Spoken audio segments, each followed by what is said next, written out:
Hello student, आज electrochemistry में हम बात करेंगे अनंत मोलर चालकता की। इससे पहले आपने मोलर कंडक्टिविटी पढ़ ली है, ठीक है। मोलर चालकता किससे कहते हैं और चालकता और मोलर चालकता का सांद्रता पर प्रभाव क्या होता है ये भी आप पढ़ चुके हैं। तो चलिए इसको स्टार्ट करते हैं। तो अगर हम मोलर चालकता की बात करें, मोलर चालकता किस पर डिपेंड करता है, ठीक है, सांद्रता पर इसका क्या इफेक्ट पड़ता है। तो जो मैंने इससे पहले आपको बताया कि अगर सांद्रता, ठीक है, किसी विलयन की जो सांद्रता है, अगर सांद्रता इसकी कम होती है, विलयन की सांद्रता अगर कम है तो इसकी जो मोलर चालकता होगी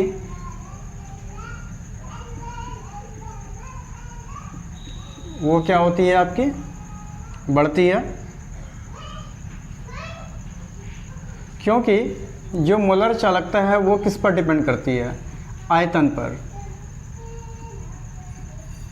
आयतन अगर बढ़ता है, ठीक है, तो मोलर चालकता भी बढ़ती है और सांद्रता कम होती है। ये आप इससे पहले वाले में पढ़ चुके हैं। इन तीनों में एक रिलेशन होता है। अगर किसी विलयन का आयतन आप बढ़ा रहे हैं तो उसका जो कंसंट्रेशन होगा वो कम होगा, ठीक है, और सांद्रता अगर कम है तो मोलर चालकता क्या होगी, उसकी बढ़ेगी। तो अगर हम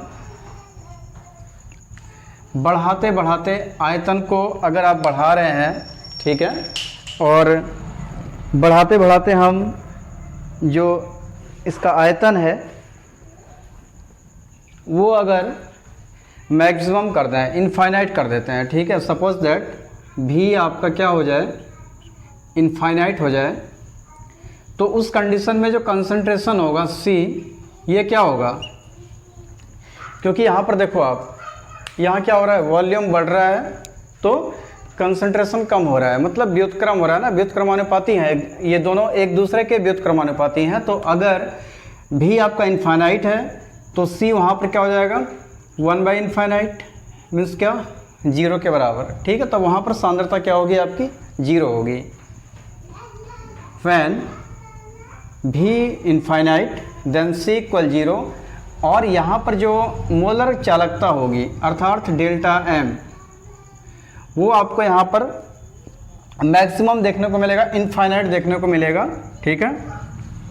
ये इनफाइनाइट है और इसको इस तरीके से आप डोनेट, ये जो इसका सिंबल है डेल्टा M इनफाइनाइट, यही आपकी क्या कहलाती है, अनंत मोलर चालकता। अनंत मोलर चालकता। तो ध्यान दें क्या कहा जा रहा है आपसे कि अगर आप आयतन को बढ़ाते हैं तो सांद्रता में कमी आती है, और सांद्रता में अगर कमी आती है तो मोलर चालकता क्या होती है, उसकी बढ़ती है, ठीक है। तो अगर हम इसी तरीके से हम क्या करें कि अगर भी को हम ले लें किसके इक्वल, इनफाइनाइट को, मतलब सांद्रता बहुत अधिक अगर कर दी जाए इसकी, ठीक है, भी को हम अगर इनफाइनाइट मान लेते हैं तो C आपका क्या हो जाएगा, 1/इनफाइनाइट दिस = 0, क्योंकि सांद्रता क्या है, व्युत्क्रमानुपाती है आयतन के। तो उस स्थिति में जो मोलर कंडक्टिविटी होगी वो भी तो आपकी इनफाइनाइट होगी, और इस मोलर कंडक्टिविटी को यहाँ पर जो नाम दिया जाता है लैम्डा M इनफाइनाइट, और इसको बोलते हैं क्या, अनंत मोलर चालकता, ठीक है। तो हम ये कह सकते हैं कि किसी विलयन की जो मोलर चालकता है, ठीक है, जब वह अनंत हो जाती है तो वहाँ पर उस विलयन की जो अनंत मोलर चालकता है कब कहलाएगी, जब मोलर चालकता क्या हो जाएगी, इनफाइनाइट के बराबर। तो हम यहाँ पर ये कंडीशन हमें लगाना पड़ेगा v इनफाइनाइट होना चाहिए, c आपका 0, तो लैम्डा m इनफाइनाइट को हम क्या कहते हैं, अनंत मोलर चालकता कहते हैं।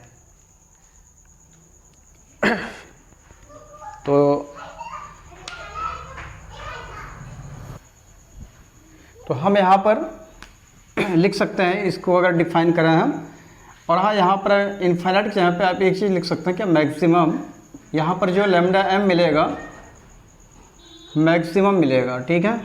तो हम कह सकते हैं कि मोलर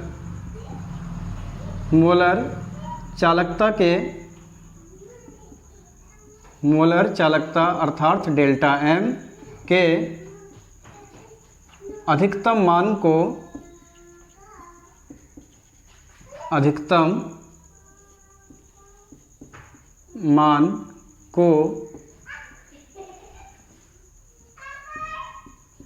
अनंत मोलर चालकता कहते हैं, ठीक है। तो इजी है, मोलर चालकता का जब मैक्सिमम जो मान होता है, मोलर चालकता का मैक्सिमम मान जो है वही क्या कहलाता है, अनंत मोलर चालकता कहलाता है। इसे लैम्डा m इनफाइनाइट से प्रदर्शित करते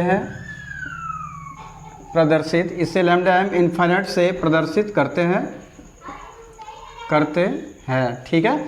और यहाँ पर ये इसकी नेसेसरी कंडीशन है कि अगर आयतन बढ़ाएंगे आप तो सांद्रता में कमी आएगी, सांद्रता में कमी आती है तो प्रति एकांक आयनों की संख्या में भी कमी आएगी, इसलिए मोलर चालकता आपकी बढ़ेगी, जबकि चालकता आपकी क्या होगी, कम होगी, ठीक है। ये हमने इससे पहले वाले वीडियो में हमने आपको बताया है। तो ये आपका मोलर चालकता हो गया। अब इसके बाद हम पढ़ेंगे कि अनंत मोलर चालकता का जो प्रभाव है, ठीक है, दुर्बल विद्युत अपघट्य पदार्थ और प्रबल विद्युत अपघट्य पदार्थ के लिए क्या होता है। चलिए, अब है अनंत मोलर चालकता, आपने अभी पढ़ा, ठीक है। अब हम क्या करते हैं कि प्रबल विद्युत अपघट्य पदार्थ और दुर्बल विद्युत अपघट्य पदार्थ के लिए अनंत मोलर चालकता का मान आप कैसे फाइंड करेंगे, कैसे निकालेंगे, उसको देखते हैं, ठीक है। तो आइए, पहला आप पढ़ेंगे क्या, प्रबल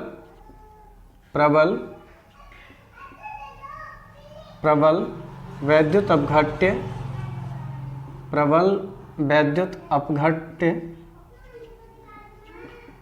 अपघट्य पदार्थ के लिए, ठीक है, प्रबल वैद्युत अपघट्य पदार्थों के लिए क्या निकालना है आपको, लैम्डा m इनफाइनाइट का मान। कैसे निकालेंगे इसको, तो देखें, इसको समझने के लिए आपको एक ग्राफ पहले समझना होगा। अगर ग्राफ आपको समझ में आ जाएगा तो इजीली समझ में आ सकता है, ठीक है। तो अगर हम प्रबल विद्युत अपघट्य की बात करें, किससे कहते हैं, प्रबल वैद्युत अपघट्य पदार्थ क्या होते हैं, ठीक है। तो आपको पता है, जो जल में पूर्ण रूप से क्या होते हैं, आयंस में टूट जाते हैं, जो जल में पूर्ण रूप से आयनित हो जाते हैं, ठीक है, उन्हें हम क्या कहते हैं, प्रबल विद्युत अपघट्य पदार्थ कहते हैं। तो अगर हम एग्जाम्पल के तौर पे देखें तो हम यहाँ कह सकते हैं क्या, NaCl, KCl, ये सब आपके क्या है, प्रबल विद्युत अपघट्य पदार्थ हैं। तो हम क्या करते हैं, देखो यहाँ पर ग्राफ प्लॉट करते हैं, किसके ये जो ग्राफ होगा आपका लैम्डा m इनफाइनाइट व C, ठीक है, C मीन्स विलयन की सांद्रता। इन्हें दोनों के बीच सबसे पहले आपको ग्राफ देखना होगा, इसका ग्राफ कैसे प्लॉट होता है, तब आपको समझ में आ जाएगा। तो चलिए देखते हैं। हमने 2 अक्ष लिए, ठीक है, ये आपका x अक्ष हो गया, ये y हो गया। x अक्ष पे आपने सांद्रता को ले लिया और इसका वर्गमूल, ठीक है, सांद्रता के वर्गमूल, सांद्रता का जो वर्गमूल है वो लिया आपने x अक्ष पर, और y अक्ष पे आपको क्या लेना है, मोलर चालकता, ठीक है। तो अब देखें यहाँ पर कैसे क्या हो रहा है। अभी हमने बताया आपको इससे पहले, ठीक है, कि अगर आपका आयतन, या हमें तो सांद्रता से मतलब है, चलिए सांद्रता, अगर आप सांद्रता कम करते हैं तो जो डेल्टा m है, ठीक है, वो क्या होता है आपका, बढ़ता है। ये रिलेशन आपको अभी हमने बताया था, ठीक है। हमें यहाँ आयतन से मतलब नहीं है, सांद्रता और हम लैम्डा m की बात कर रहे हैं। तो सांद्रता कम करने पर लैम्डा m बढ़ रहा है। तो जब इसका प्रैक्टिकल किया गया, इन दोनों के बीच जब ग्राफ की बात आई और एक्सपेरिमेंट किया गया, तो यहाँ पर ये पता चला कि इससे ये जो सांद्रता है इसके मान में कमी करनी है, मतलब ये आपका मान इधर बढ़ रहा है, ठीक है, इधर की ओर कम हो रहा है, बढ़ नहीं रहा है, इधर की तरफ जा रहा है। तो ये पता चला कि इस पॉइंट पर, यहाँ पर एक बिंदु आपको मिला, ठीक है, और इस बिंदु के लिए जो आपका लैम्डा m होगा वो यहाँ पर कहीं पर स्थित होगा। फिर अगला पॉइंट आपने और कम किया इसको, इसका मान बढ़ा, यहाँ पर आया, फिर और आपने कम किया, यहाँ पर आपका बढ़ गया, ठीक है। तो यहाँ पर ये देखा गया कि इन दोनों का जो ग्राफ होता है वो हमें क्या मिलता है, एक स्ट्रेट लाइन मिलती है, ठीक है, एक सरल रेखा आपको देखने को मिलती है। अब इसके बाद क्या हुआ देखो, हमें जो है लैम्डा m इनफाइनाइट और c के बीच ग्राफ निकालना है। तो उसके लिए क्या है, और हाँ यहाँ पर रूट c कर लीजिएगा, लैम्डा m इनफाइनाइट व रूट c के बीच जो ग्राफ होगा, तो उसको देखने के लिए हम जानते हैं कि लैम्डा m इनफाइनाइट कब होता है, जब इस लैम्डा m का मान क्या हो, मैक्सिमम हो, ठीक है। अगर इस लैम्डा m का मान मैक्सिमम होगा, मतलब इनफाइनाइट होगा, तो उस स्थिति में क्या होगा हमारा, ये जो लैम्डा m है ये अनंत मोलर चालकता कहलाएगी। और इसके लिए ज़रूरी है कि c हमारा क्या होना चाहिए, 0 होना चाहिए, और लैम्डा m हमारा क्या होना चाहिए, मैक्सिमम होना चाहिए। ये दो चीज़ आपको याद रखनी है। तो हम c बराबर 0, अगर हमें c बराबर 0 पता चल जाए तो उसकी हेल्प से हम जो है लैम्डा m इनफाइनाइट निकालने की कोशिश कर सकते हैं, ठीक है। कैसे होगा वो देखो, ये कम हो रहा है, इसका मतलब ये आपका यहाँ पर 0 पॉइंट होगा, 0 से स्टार्ट हो रहा है। आई बात समझ में, आप कम करते करते करते कहाँ आ गए, 0 पे आ गए। तो जब 0 पे आ जाएंगे तो ये जो लाइन आपकी स्ट्रेट लाइन जा रही है, ये कहाँ जा रही है, ये कहाँ पर कटेगा, इस y अक्ष को कहाँ पर काटेगा, इसके लिए हमें क्या करना पड़ता है, एक्स्ट्रा प्लोटेशन करना पड़ता है, मतलब बहिर्लेखन, ठीक है। बहिर्लेखन क्या होता है, देखो ये जो स्ट्रेट लाइन है इसमें स्केल रखिए और स्केल रख करके पीछे की तरफ, ठीक है, ऐसे डॉट करके लाइन आप बढ़ा देंगे, और जहाँ पर ये काटेगा x अक्ष को, सॉरी y अक्ष को, यही पॉइंट आपका क्या हो जाएगा, लैम्डा m इनफाइनाइट, ठीक है। इस लाइन को कहते हैं बहिर्लेखन।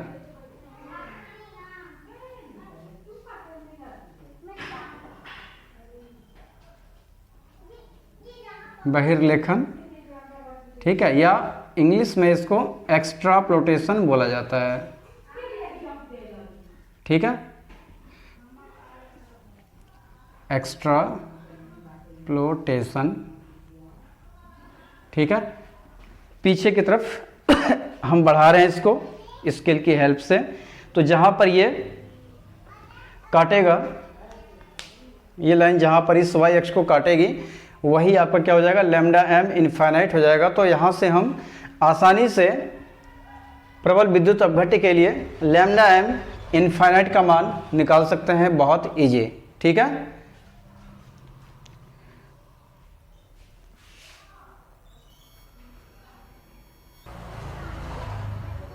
तो हमने आपसे कहा कि लेमडा एम इनफाइनाइट और रूट सी के बीच जब आप ग्राफ देखेंगे, ठीक है, तो किस तरीके का मिलेगा। ये ग्राफ एक स्ट्रेट लाइन मिलती है और यहाँ पर जैसे जैसे सांद्रता हम कम करते जाते हैं, लेमडा एम की वैल्यू क्या होती है आपकी, बढ़ती जाती है, ठीक है। और लेमडा एम मैक्सिमम के मान को प्राप्त करने के लिए ये जो स्ट्रेट लाइन आपको मिली है, इसका बहिर्लेखन करते हैं, इसको एक्स्ट्राप्लोटेशन करते हैं। इसका मतलब पीछे की तरफ आपको बढ़ाना है और ये वाई अक्ष को जिस बिंदु पर काटती है वही मान जो है आपका क्या कहलाता है, लेमडा एम इनफाइनाइट कहलाता है, ठीक है। तो यहाँ लिखा गया है इसके विषय में। पहली बात, प्रबल विद्युत अपघट्य पदार्थ क्या होते हैं, जो जल में पूर्ण रूप से आयनित हो जाते हैं, उनको हम क्या कहते हैं, प्रबल विद्युत अपघट्य पदार्थ कहते हैं। इसके बाद प्रबल विद्युत अपघट्य पदार्थ के लिए लेमडा एम और रूट सी के बीच जब आप ग्राफ खींचते हैं, ठीक है, लेमडा एम और रूट सी के बीच जब इसका ग्राफ आप खींच रहे हैं, तो ग्राफ खींचने पर क्या होता है, आपको एक स्ट्रेट लाइन मिलती है। एक स्ट्रेट लाइन मिलती है जिसमें रूट सी का मान जैसे जैसे हम कम करते हैं, लेमडा एम आपका क्या होता है, बढ़ते रहता है, ठीक है। लेमडा एम इनफाइनाइट के मान को प्राप्त करने के लिए ग्राफ का बहिर्लेखन करते हैं। ये जो ग्राफ है आपका, बहिर्लेखन का मतलब पीछे की तरफ इसको बढ़ाना, और बहिर्लेखन करने पर क्या होता है, ग्राफ जो है वाई अक्ष को जिस बिंदु पर काटेगा वही मान क्या कहलाएगा आपका, लेमडा एम इनफाइनाइट कहलाएगा। तो इस तरीके से अगर कोई आपके पास प्रबल विद्युत अपघट्य पदार्थ हैं लाइक NaCl, KCl, ठीक है, यहाँ पर हमने NaCl लिया है तो NaCl का ग्राफ आपको ऐसा मिलेगा, KCl लोगे तो KCl का ग्राफ ऐसा मिलेगा। मतलब जो भी आपके प्रबल विद्युत अपघट्य पदार्थ है उनका जो ग्राफ मिलेगा आपको क्या मिलेगा, स्ट्रेट लाइन मिलेगा। और एक्स्ट्राप्लोटेशन करने से हमें प्रबल विद्युत अपघट्य जो पदार्थ है उसकी अनंत मोलर चालकता का मान हम आसानी से फाइंड कर सकते हैं एक्स्ट्राप्लोटेशन के जरिए। तो ये रहा आपका प्रबल विद्युत अपघट्य पदार्थों के लिए लेमडा एम का मान। अब अगर हम दुर्बल विद्युत अपघट्य पदार्थ की बात करें तो देखो, दुर्बल विद्युत अपघट्य में क्या होता है, थोड़ा सा अंतर, आप इसका स्क्रीनशॉट ले सकते हैं।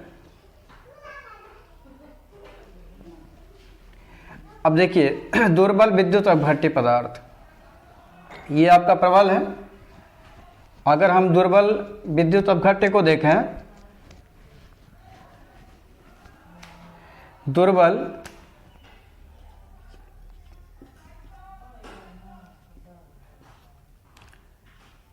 विद्युत अपघट्य, ठीक है, दुर्बल विद्युत अपघट्य पदार्थों के लिए लेमडा एम इनफाइनाइट का मान आप कैसे निकालते हैं। तो अगर दुर्बल विद्युत अपघट्य पदार्थों की बात की जाए तो हम ये कहेंगे क्या कि जो पदार्थ जल में पूर्ण रूप से आयनित नहीं होते हैं, ठीक है, जल में पूर्ण रूप से आयनित नहीं होते हैं, आयनित नहीं होते हैं, दुर्बल विद्युत अपघट्य पदार्थ कहलाते हैं, अपघट्य पदार्थ कहलाते हैं, ठीक है। अब देखो यहाँ पर क्या है,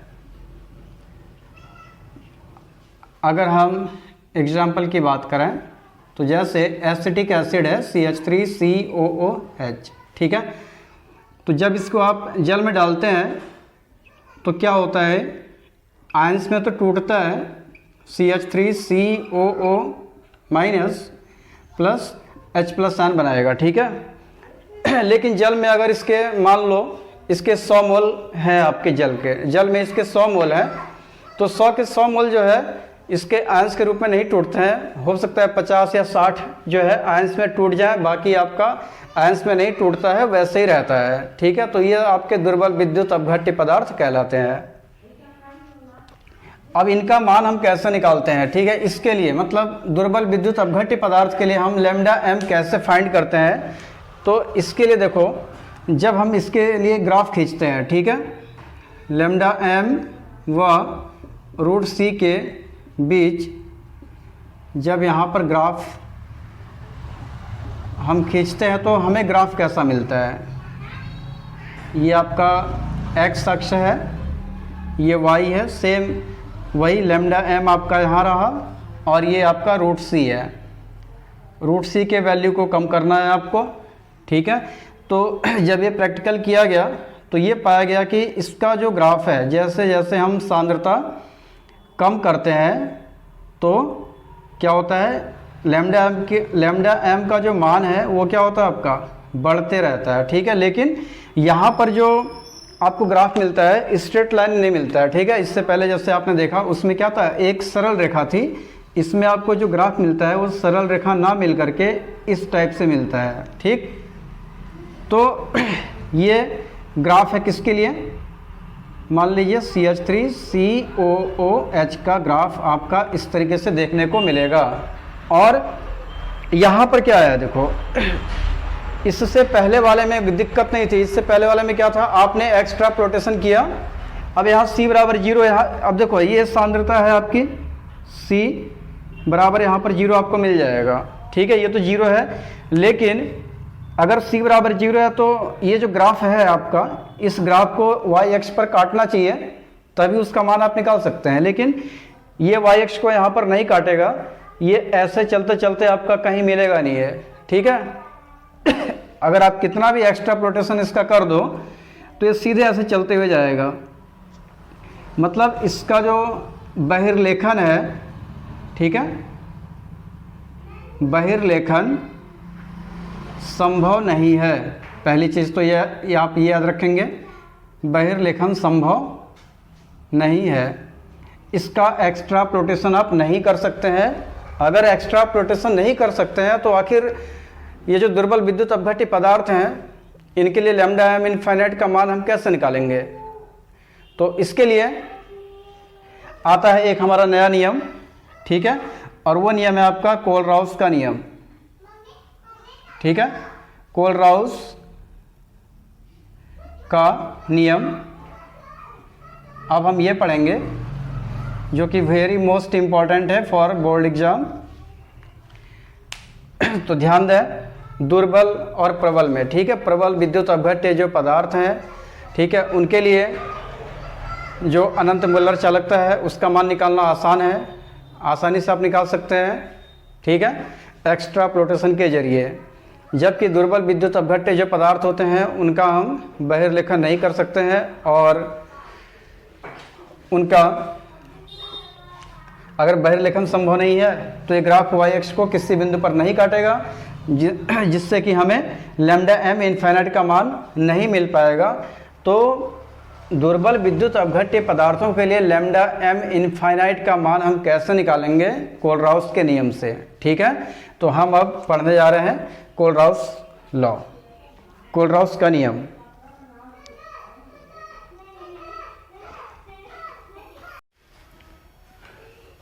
तो चलिए, कोलराउस नियम से दुर्बल विद्युत अपघट्य पदार्थों का अनंत मोलर चालकता ज्ञात करना। जैसा इससे पहले मैंने आपसे कहा कि आप जो है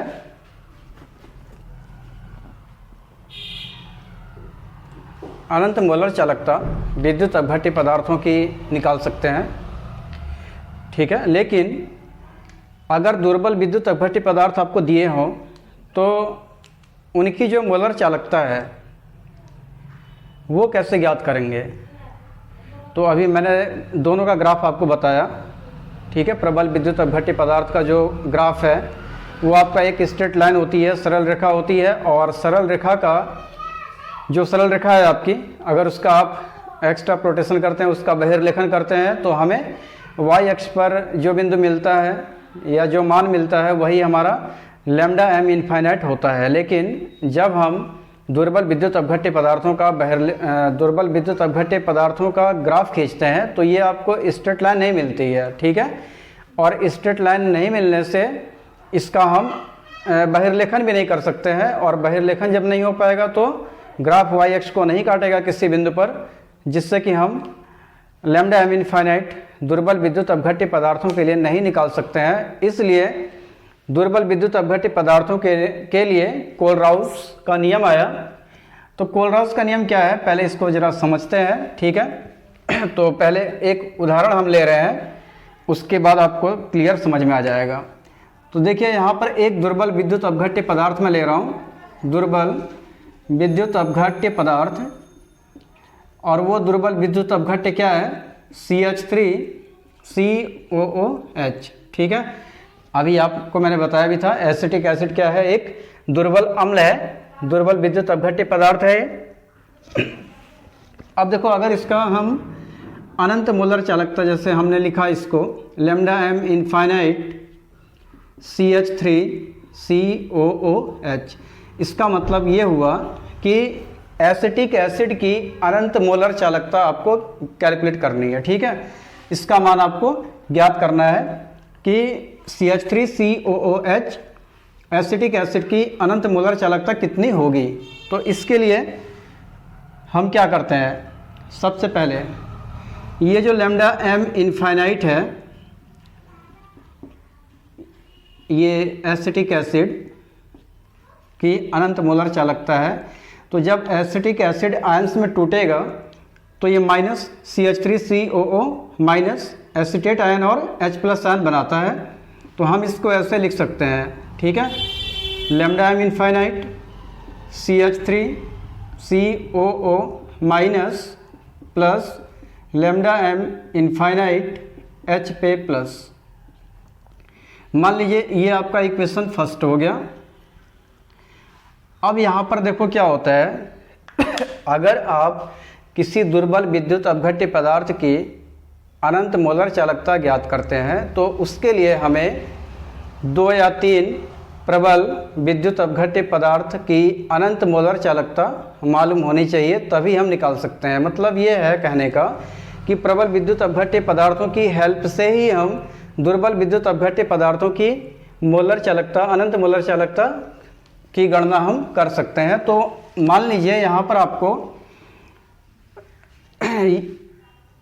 आपको एक चीज़ दिया गया है, लैम्डा एम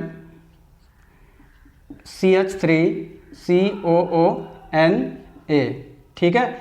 ये भी क्या है आपका एक प्रबल विद्युत अपघट्य पदार्थ है, सोडियम एसीटेट। और एक दिया है आपको लैम्डा एम NaCl, NaCl भी क्या है आपका प्रबल है। और एक दिया है लैम्डा एम HCl, ठीक है। सब की अनंत मोलर चालकता मान लो आपको पता है, ठीक है। ये भी प्रबल है, ये भी प्रबल है, और ये भी आपका क्या है, प्रबल है। ध्यान से सुनिएगा बात को। हमें दुर्बल विद्युत अपघट्य पदार्थ एसिटिक एसिड की अनंत मोलर चालकता ज्ञात करनी है, और आपको यहाँ पर 3 प्रबल विद्युत अपघट्य पदार्थों की अनंत मोलर चालकता दी गई है। मान लीजिए, माना आपको, ठीक है, कि इसका भी पता है आपको, इसका भी मालूम है और इसका भी मालूम है। तो उस स्थिति में इसकी वैल्यू कैसे निकलेगी, तो चलिए सेकंड लेते हैं आप। Lambda M infinite sodium acetate है CH3COONA। हम यहाँ पर क्या कर रहे हैं, सभी को आयंस के रूप में तोड़ दे रहे हैं, ठीक है। तो लैम्डा एम इनफाइनाइट ये क्या हो जाएगा आपका, एक तो एसीटेट आयन बनेगा आपका, और प्लस दूसरा Na+ अलग हो जाएगा यहाँ से। लैम्डा एम इनफाइनाइट Na+, ये हमारा इक्वेशन सेकंड हो गया। अब NaCl को देखें, लैम्डा एम इनफाइनाइट NaCl, तो ये हो जाएगा लैम्डा एम इनफाइनाइट, एक तो Na+ बनाएगा और दूसरा lambda M infinite Cl-, equation third. Next lambda M infinite HCl है, तो ये हो जाएगा lambda M infinite H+ plus lambda M infinite Cl-। देखो हमारे पास 3 इक्वेशन बन गया, ठीक है। अब हमें करना क्या है, इसमें करना यह है कि हम इक्वेशन फर्स्ट को देख रहे हैं, हमें इसकी मोलर चालकता, अनंत मोलर चालकता ज्ञात करनी है किसकी, एसिटिक एसिड की। और एसिटिक एसिड जो है आयंस के रूप में जब इसको तोड़ रहे हैं आप तो CH3COO माइनस और H प्लस के बराबर है, ठीक है। इसका मतलब ये हुआ कि अगर हमें ये प्लस ये मिल जाए तो हम इन दोनों को इसके बराबर कह सकते हैं, ठीक है ना। तो अब हम यहां पर क्या करते हैं, देखो यहां पर हम अगर इन तीनों समीकरण को देखें हम, ठीक है, और ये आपको पता है किसके लिए है, आपके ये तीनों प्रबल है और ये आपका दुर्बल है, ठीक है। हमें इन दोनों को लाना है, इन समीकरण को हम इस तरीके से सॉल्व करें ताकि हमारा ये दोनों आ जाए, बाकी टर्म्स हमारे कट जाए। तो देखो एसिटिक एसिड CH3COO माइनस और H प्लस में ये जो एसिटेट आयन है ये हमारा कहाँ पर है, इसको जरा हम चेक करते हैं। तो ये हमारा एक रहा ये पार्ट, ठीक है, ये वाला, और H प्लस चाहिए आपको तो H प्लस इसमें मिल रहा है, मतलब समीकरण नंबर 2 और 3 में हमें ये दोनों मिल जाएगा। तो अगर हम इन दोनों को ऐड कर लें, ठीक है, क्या लिखें हम, समीकरण 2 प्लस समीकरण 3, 2 और 3 को ऐड करो। तो देखो 2 और 3 को ऐड करने से क्या हो रहा है, समीकरण 2 हमारा ये है, लैम्डा m इनफाइनाइट CH3COONA, ये समीकरण 2 है, इसका LHS ये है और इसका LHS आपका क्या है, लैम्डा m इनफाइनाइट HCl। तो जब आप इन दोनों को जोड़ोगे तो क्या मिलेगा आपको, यहाँ से lambda m infinite CH3COO minus और plus lambda m infinite Na plus, add कर रहे हैं आप अब इसको थर्ड वाला, lambda m infinite H plus plus lambda m infinite Cl minus. अब जरा एक चीज़ गौर से देखिए, हमें तो केवल मतलब किससे है, हमें केवल इससे और ये H प्लस, ठीक है, एसिटेट आयन और H प्लस आयन से मतलब है, इन दोनों से हमें कोई मतलब नहीं है। क्लियर है इतना। अब जरा देखो Na प्लस और Cl माइनस को हमें हटाना होगा यहाँ से, ठीक है। जब ये हमारा हट जाएगा तो हमें आंसर मिल जाएगा। तो ये हटेगा कब, अब देखो इक्वेशन नंबर थर्ड को, थर्ड में Na प्लस और Cl माइनस दिख रहा है आपको, Na प्लस और Cl माइनस यहाँ भी है और यहाँ पर भी है। तो अगर इन दोनों को हम माइनस कर दें आपस में तो हमारा काम बन जाएगा, ठीक है। तो हम क्या करते हैं, यहाँ पर देखो 2 और 3 को तो जोड़ा है, इन दोनों को जोड़ करके समीकरण 3 में से इनको घटा देना है आपको, ठीक है, माइनस करना है। तो जब आप माइनस करेंगे तो 2 और 3 तो हो ही गया, जोड़ दिया आपने, इन दोनों को जोड़ करके थर्ड को घटाना है, अर्थात लैम्डा m इनफाइनाइट NaCl हो जाएगा यहाँ पर बराबर, ये तो इतना है ही आपका। अब यहाँ से एक इसके आगे और बढ़ाना है आपको, माइनस थर्ड, ये जो थर्ड वाला है आपका, ठीक है।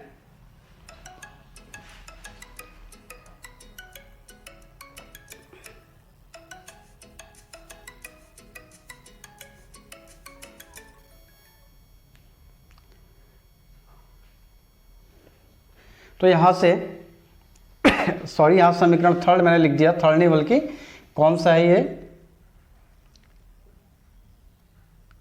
NaCl थर्ड ही है ना। देखो यहाँ पर हमने इक्वेशन को गलत लिख दिया है, 1 2 3, ये 4 होना चाहिए। चलिए समीकरण 2 और 4 को हम यहाँ जोड़ रहे हैं, तो मैं यहाँ 4 लिख दे रहा हूँ। 2 और 4 को हमने जोड़ना है और थर्ड में से माइनस करना है, ठीक है, NaCl है। तो ये हो जाएगा आपका क्या, lambda M infinite Na plus और plus lambda M infinite Cl minus. 2 और 4, ठीक है। 2 और 4 को हमने जोड़ा, जोड़ करके जितना आ रहा है उसमें हमने 3 को माइनस कर दिया, तो हमें क्या मिलेगा अब? Lambda M infinite CH3COONA plus lambda M infinite HCl minus lambda M infinite NaCl बराबर, अब देखो जब ये ब्रैकेट खुलेगा, ठीक है, ब्रैकेट खुला तो ये प्लस का क्या हो जाएगा आपका माइनस।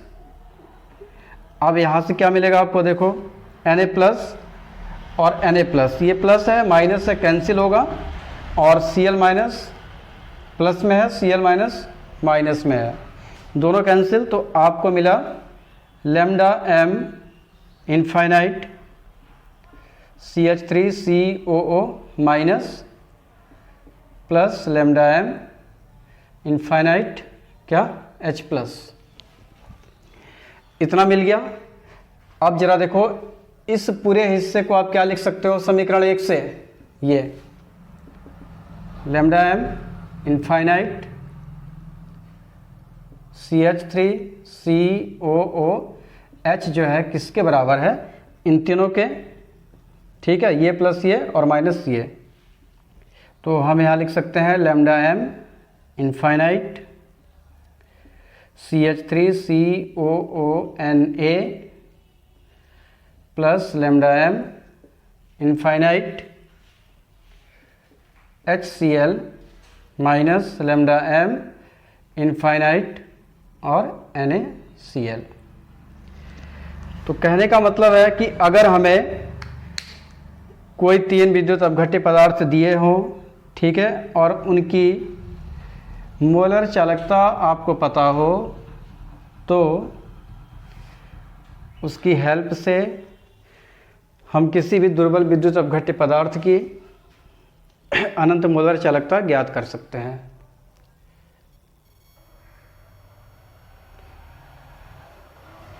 चलिए इसके बाद हम कोलराउस नियम को, इसका जो डेफिनेशन है क्या है कोलराउस नियम, उसको देखते हैं।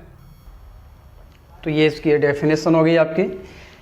कोलराउस का नियम जो है, इस नियम के अनुसार हम क्या कर सकते हैं, किसी विद्युत अपघट्य की अनंत मोलर चालकता उसके धनायन और ऋणायन के अलग अलग योगदान के योग के बराबर होती है। मतलब धनायन कितना यूज हुआ है, ऋणायन कितना यूज हुआ है, ठीक है, और उसकी मोलर चालकता के योग के इक्वल होती है, अर्थात धनायन और ऋणायन की अनंत मोलर चालकता का योग करके विद्युत अपघट्य की अनंत मोलर चालकता हम ज्ञात कर सकते हैं।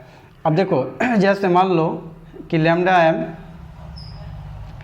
इनफाइनाइट Mg2 प्लस आपको दिया गया है, ठीक है, सॉरी MgCl2 मैग्नीशियम क्लोराइड है, इसकी आपको अनंत मोलर चालकता ज्ञात करनी है। तो उसके लिए आप इसको आयंस के रूप में तोड़ेंगे। सबसे पहले लेमडा एम इनफाइनाइट Mg पे 2 plus lambda M infinite Cl पे माइनस, क्लोरीन यहाँ 2 है इसलिए इसके आगे क्या आ जाएगा, 2 आ जाएगा।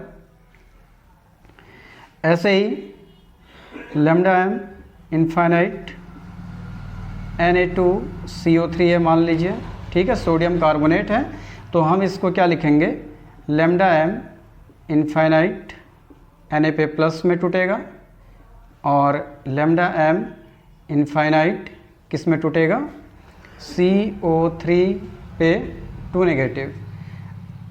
कार्बोनेट तो 1 है, सोडियम आपका 2 है, इसलिए इसके आगे क्या आ जाएगा, 2 आ जाएगा। तो यहाँ पर हम ये देख पा रहे हैं कि देयरफॉर हम ये कह सकते हैं कि लेमडा एम इनफाइनाइट, ठीक है, जो होगा किसी भी विद्युत अपघट्य पदार्थ के लिए, यहाँ पर धनायन या ऋणायन की संख्या भी आती है, ठीक है। अगर 1 है तो नहीं आएगा, लेकिन 1 के अलावा 2 धनायन हो, 3 हो, तो उनकी संख्या को यहाँ पर लिखना पड़ेगा आपको। तो हम यहाँ पर ये कह सकते हैं न्यू, इसको न्यू पढ़ेंगे, न्यू प्लस और lambda plus infinite plus new minus lambda minus infinite. ठीक है, मतलब ये क्या है, न्यू प्लस क्या है, धनायनों की संख्या है, कितने धनायन उस पर उपस्थित हैं। ठीक है, और लैम्डा प्लस इनफाइनाइट धनायन की अनंत मोलर चालकता, ऐसे ऋणायनों की संख्या और ऋणायन की अनंत मोलर चालकता, यही आपका कोलराउस का नियम है।